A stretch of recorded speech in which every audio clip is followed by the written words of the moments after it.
তোমাদের মধ্যে থেকে কে এমন হবে যে আল্লাহকে উত্তম ঋণ দেবে? যে কেউই আল্লাহকে ঋণ দেবে সে যেন জেনে রাখে আল্লাহ তাআলা ঋণের সে অঙ্ক তার জন্য বহু গুণ বাড়িয়ে দেবেন। আল্লাহ তাআলা কাউকে ধনী আবার কাউকে গরিব করে দেন, আর সবশেষে তোমাদের ধনী গরিব সবাইকে তো একদিন তার কাছেই ফিরে যেতে হবে।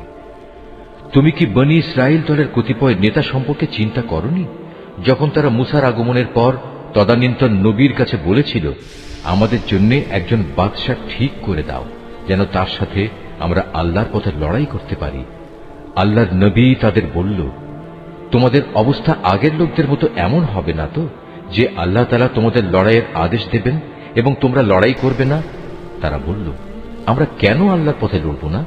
বিশেষ করে যখন আমাদের নিজেদের বাড়ি ঘর থেকে আমাদের বের করে দেওয়া হয়েছে, আমাদের ছেলে মেয়েদেরও বের করে দেওয়া হয়েছে। অতঃপর যখন সত্যি সত্যি তাদের আল্লাহর পক্ষ থেকে যুদ্ধের আদেশ দেয়া হল, তখন কতিপয় সাহসী বান্দা ছাড়া তাদের অধিকাংশই ময়দান ছেড়ে পালিয়ে গেছে। আসলে আল্লাহ তাআলা জালেমদের ভালো করেই জানেন। তাদের নবী তাদের বলল, আল্লাহ তাআলা তালুতকে তোমাদের উপর বাদশা নিযুক্ত করে পাঠিয়েছেন। এ কথা শুনে তারা বলল, তার কি অধিকার আছে যে আমাদের উপর রাজত্ব করার? বাদশাহীর অধিকার বরং তার চাইতে আমাদেরই বেশি রয়েছে। তাছাড়া অর্থ প্রাচুর্যও তো তার বেশি নেই। আল্লাহর নবী বলল, শাসন ক্ষমতার জন্য আল্লাহ তাআলা তাকেই বাছাই করেছেন এবং এ কাজের জন্য তার শারীরিক যোগ্যতা ও জ্ঞান প্রতিভা আল্লাহ তাআলা বাড়িয়ে দিয়েছেন। আসলে আল্লাহ তাআলা যাকে চান তাকেই তার রাজ ক্ষমতা দান করে থাকেন। তার ভান্ডার অনেক প্রশস্ত। আল্লাহ তাআলা যাকে চান তাকেই রাজত্ব দেন।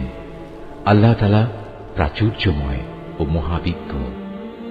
তাদের নবী তাদের আরো বলল, আল্লাহ তাআলা যাকে পাঠাচ্ছেন তার বাদশাহীর অবশ্যই একটা চিহ্ন থাকবে, এবং তা হচ্ছে সে তোমাদের সামনে হারানো সিন্দুকটি এনে হাজির করবে।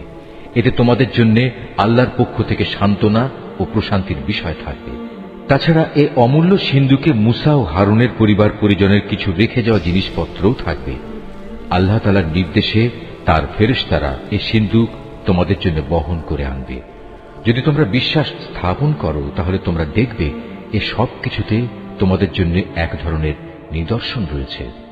রাজত্ব পেয়ে তালুত নিজ বাহিনী নিয়ে যখন এগিয়ে গেল, তখন সে তার লোকদের বলল, আল্লাহ তাআলা একটি নদীর পানি দিয়ে তোমাদের পরীক্ষা করবেন।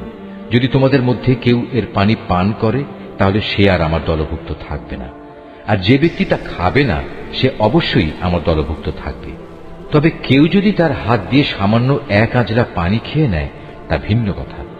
অতঃপর সেখানে গিয়ে হাতে গোনা কয়েকজন লোক ছাড়া আর সবাই তৃপ্তি ভরে পানি পান করল। এ কয়জন লোক যারা তার কথায় তার সাথে ঈমান এনেছিল। তারা এবং তালুত যখন নদী পার হয়ে এগিয়ে গেল, তখন তারা নিজেদের দীনতা দেখে বলে উঠল, হে আল্লাহ, আজ জালুত এবং তার বিশাল বাহিনীর মোকাবেলা করার শক্তি আমাদের নেই। এ সময় তাদেরই সাথী বন্ধুরা যারা জানত তাদের আল্লাহর সামনে হাজির হতে হবে, তারা বলল, ইতিহাসে এমন অনেকবারই দেখা গেছে আল্লাহর সাহায্য নিয়ে একটি ক্ষুদ্র দলও বিশাল সেনাবাহিনীর উপর জয়ী হয়েছে। কেননা আল্লাহ তাআলা ধৈর্যশীলদের সাথেই থাকেন।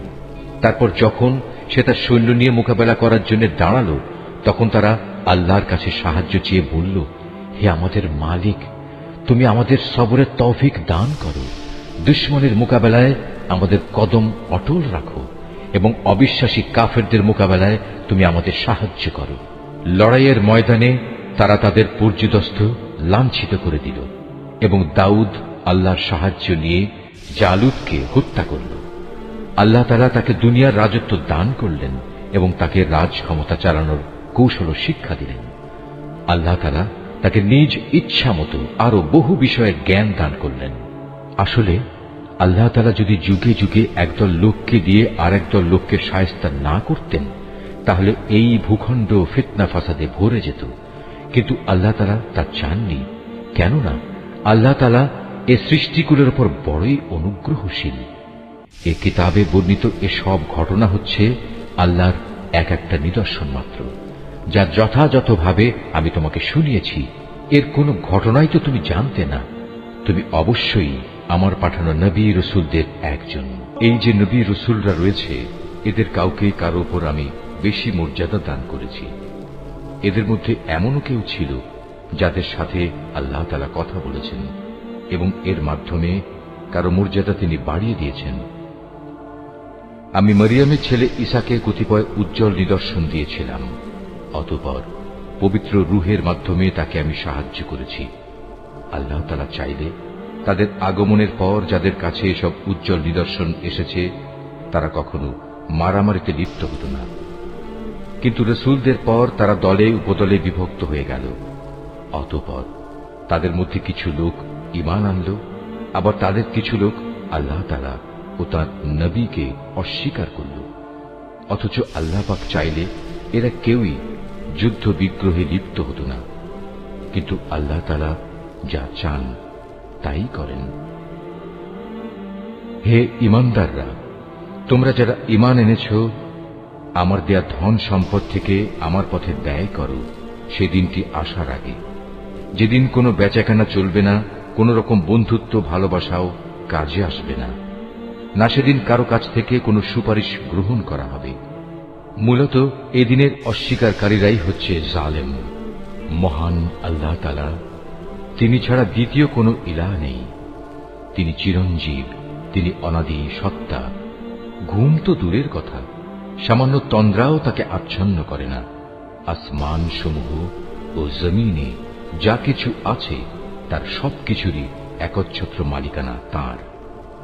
কে এমন আছে যে তার দরবারে বিনা অনুমতিতে সুপারিশ করবে? তাদের বর্তমান ভবিষ্যতের সবকিছুই তিনি জানেন।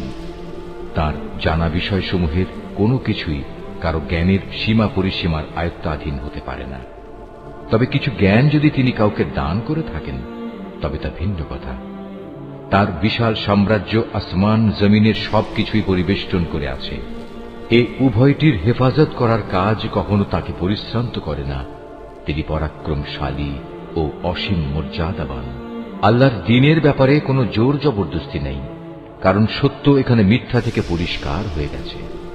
তোমাদের মধ্যে যদি কোনো ব্যক্তি বাতিল মতাদর্শকে অস্বীকার করে আল্লাহর দেয়া জীবনাদর্শের উপর ঈমান আনে, সে যেন এর মাধ্যমে এমন এক শক্তিশালী রশি ধরল যা কোনোদিনই ছিঁড়ে যাবার নয়। আল্লাহ তাআলা সবকিছুই শোনেন এবং সবকিছুই জানেন।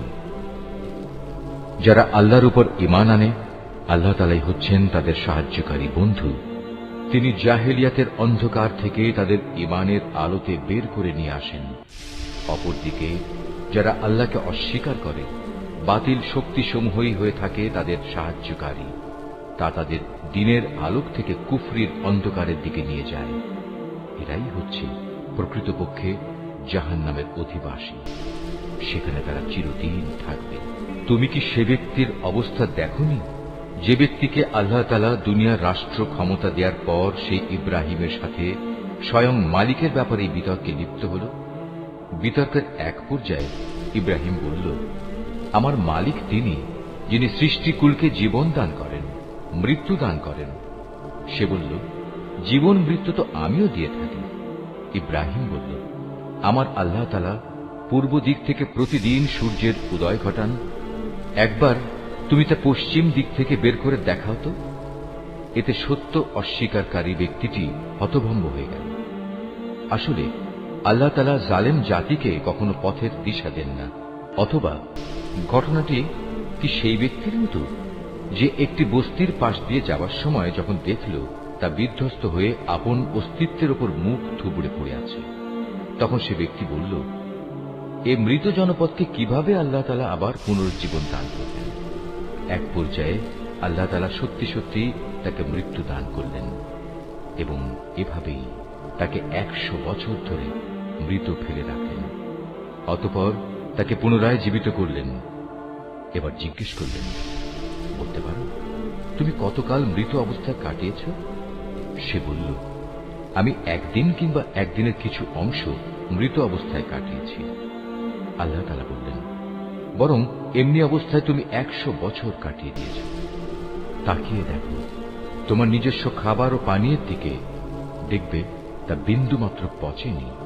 তোমার গাধাটির দিকেও দেখো, তাও একই অবস্থায় আছে। আমি এসব এজন্যই দেখালাম যেন আমি তোমাকে মানুষদের জন্য পরকালীন জীবনের একটি জীবন্ত প্রমাণ হিসেবে উপস্থাপন করতে পারি। এই মৃত জীবের হাড় পাঁজরগুলোর দিকে তাকিয়ে দেখো, তুমি নিজেই দেখতে পাবে আমি কিভাবে তা একটার সাথে আরেকটা জোড়া লাগিয়ে নতুন জীবন দিয়েছি। অতঃপর কিভাবে তাকে আমি গোশতের পোশাক পরিয়ে দিয়েছি।